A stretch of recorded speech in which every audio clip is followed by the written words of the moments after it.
ನಮಸ್ಕಾರ ಫ್ರೆಂಡ್ಸ್, ನಾವಿವತ್ತು ಮಡಿಕೇರಿ 4ನೇ ದಿವಸ ನಮ್ಮ ಅತ್ತೆ ಮನೆಗೆ ಬಂದಿದ್ದೀವಿ. ನಮ್ಮ ಅತ್ತೆ ಮನೆ ಹತ್ರ ಒಬ್ಬರು ನಾಯಿಗಳು, ಕೋಳಿ ತುಂಬ ಚೆನ್ನಾಗಿ ಸಾಕೋರೆ.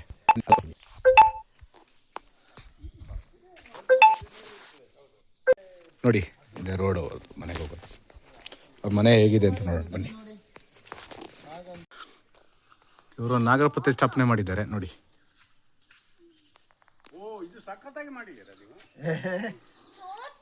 ನಾಯಿಗಳು ಸಾಕಿದ್ದಾರೆ, ಇದೆ ಒಳ್ಳೊಳ್ಳೆ ಗಿಡಗಳಿಟ್ಟಿದ್ದಾರೆ, ಹೂವಿನ ಗಿಡಗಳು ಚೆನ್ನಾಗಿ ಮಾಡಿದ್ದಾರೆ. ಒಂದು ಕೋಳಿ ಗೂಡು ಮಾಡಿದ್ದಾರೆ.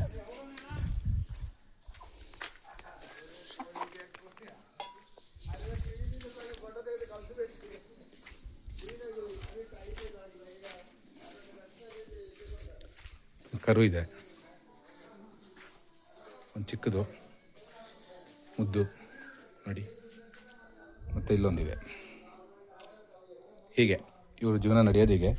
ಹಸುಗಳು ಸಾಕ್ಕೊಂಡು ತೋಟ ಮಾಡಿಕೊಂಡು ಚಿಕ್ಕದು ಕಾಫಿ ಎಸ್ಟೇಟ್ ಥರ ಚಿಕ್ಕದಾಗಿ, ದೊಡ್ಡದಲ್ಲ ಚಿಕ್ಕದಾಗಿ, ತುಂಬ ಚೆನ್ನಾಗಿದೆ, ತುಂಬ ಚೆನ್ನಾಗಿ ಮಾಡಿ ಇಟ್ಕೊಂಡಿದ್ದಾರೆ.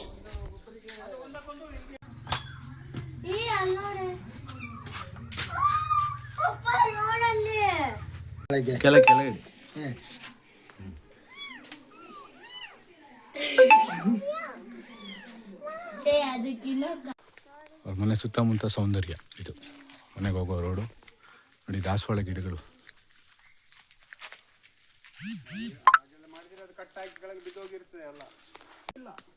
ಇದು ಮರ ಕಾಫಿ, ಸೇಮ್ ಮರದ ಥರನೇ ಬೆಳೆಯುತ್ತಿದ್ದು. ಇದು ಕರಿಮೆಣಸು ನೋಡಿ, ಇಲ್ಲಿ ಮೆಣಸಾಗತ್ತೆ. ಇದನ್ನು ಬೆಳೆದಾದ್ಮೇಲೆ ಇದನ್ನು ಒಣಗಿಸಿ ಆಮೇಲೆ ಕೊಡ್ತಾರೆ. ಉಂಡೆ ಮೆಣಸು ಅಂತ ಹೇಳ್ತಾರೆ, ಕರಿಮೆಣಸು ಅಂತಲೇ ಹೇಳ್ತಾರೆ. ನೋಡಿ ಕಾಫಿ, ಇದೆಲ್ಲ ಕಾಫಿ. ಹೂವು ಗಿಡಗಳಿದೆ ಇಲ್ಲೊಬ್ಬರ ಮನೇಲಿ. ನೋಡಿ ಹೇಗಿದೆ ಮನೆ ನೋಡಿ, ನೋಡಿ ಹೂವು. ಇಲ್ಲೆಲ್ಲರ ಮನೇಲೂ ಹೀಗೆ ಮನೆಗೆ ತಕ್ಕಾಗೆ ಹೂವು ಗಿಡಗಳು ಎಲ್ಲ ಏನೇನು ಬೇಕು ಬೆಳೆಸ್ತಾರೆ. ತಾವರೆ ಗಿಡ ಇದೆ ನೋಡಿ, ಹೀಗಿದೆ. ಇದು ಮಡಿಕೇರಿಯ ಸೌಂದರ್ಯ ನೋಡಿ.